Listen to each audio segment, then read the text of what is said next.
台湾的艺术水阁好，国情解说2句，我含你做参考。解说，解文说理。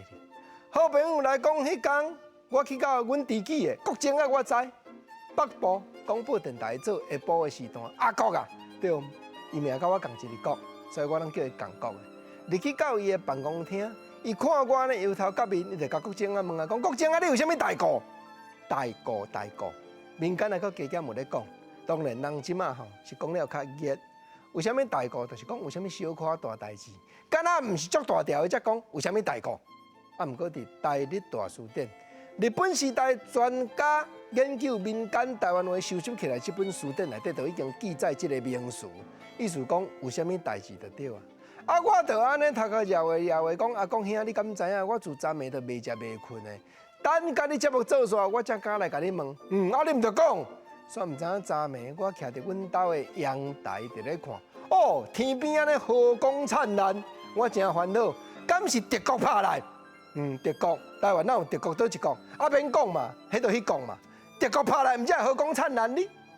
结果阿公兄甲我笑，讲国情啊，你真正看安尼也歪错去，和光，台日大书店内底有原来有记载，讲第一，咱佛祖散发出来的光辉，啊，讲做和光。第二，夜间暝时啊，河山散发出来的光芒嘛，讲我做河光，所以我即句话咧应用都无毋对哩。半暝啊，空中那咧闪闪死，迄敢飞轮机来轰炸？啊，讲兄头壳甲我扒落。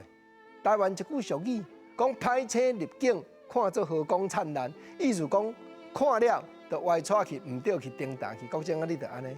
我就是咧烦恼歹车入境，烦恼歹代志发生哩。国情啊，无干碍啦。敢有影无干碍？干碍！